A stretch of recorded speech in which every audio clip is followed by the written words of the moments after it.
আসসালামু আলাইকুম রহমতুল্লাহি ওয়াবারাকাতুহ।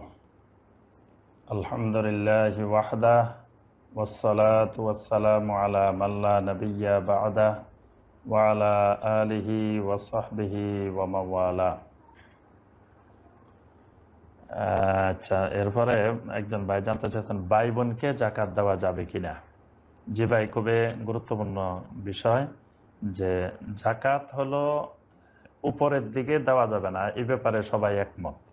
অর্থাৎ উপরের দিকে বলতে জাকাত মা বাবা দাদা দাদি উপরের দিকে এদেরকে দেওয়া যাবে না। মা বাবা যদি যত গরিবই হোক, যত অভাবী হোক, মা বাবাকে জাকাত দেওয়া যাবে না, কারণ সন্তানের সম্পদটাই মা বাবার সম্পদ। এই জন্য মা বাবাকে জাকাত দেওয়া যাবে না।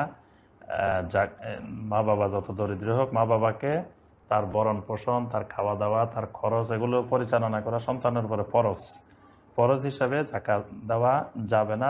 তাকে সবকিছু ব্যয়ভার সন্তান বহন করবে। আর স্ত্রীকে জাকাত দেওয়া যাবে না, সন্তানকেও জাকাত দেওয়া যাবে না, ছেলে মেয়েদেরকেও জাকাত দেওয়া যাবে না। কারণ ছেলে মেয়েদেরকে ভরণ পোষণ বহন করা এবং স্ত্রীর ভরণ পোষণ বহন করা এটি স্বামীর উপরে ফরজ।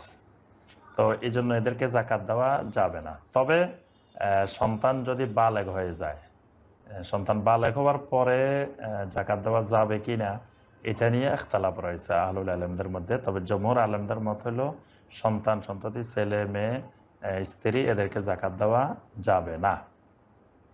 আর পাশাপাশি ভাই বোন যদি দরিদ্র হয়, জাকাতের হকদার হয়, জাকাতের ওই 8 শ্রেণীর যে কোনো এক শ্রেণীর আওতাভুক্ত হয়, তাহলে ভাই বোনকে অবশ্যই জাকাত দেওয়া যাবে, এতে শরীয়তের কোনো বাধা নিষেধ নাই। একজন ভাই জানতে চেয়েছেন আমার নিজের শ্বশুরকে জাকাতের টাকা দেয়া যাবে কিনা যদি প্রয়োজন থাকে। জি ভাই, যদি জাকাত আপনার নিজের উপরে ফরজ হয় আর আপনি শ্বশুর যদি জাকাতের হকদার হয়, অর্থাৎ জাকাতের যে 8টা খাত, ওই খাতের আওতায় যদি আপনার শ্বশুর পড়ে, তাহলে শ্বশুরকে অবশ্যই জাকাত দিতে পারবেন।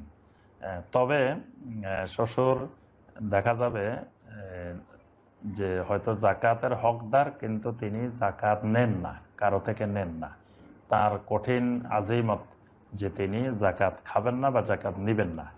এই ক্ষেত্রে যদি আপনি তাকে জাকাত দেন, তাহলে আপনি ওয়াইফের মাধ্যমে হোক, অন্য কারো মাধ্যমে হোক, জিজ্ঞাসা করে নেবেন যে জাকাত দিলে তিনি নেবেন কি না।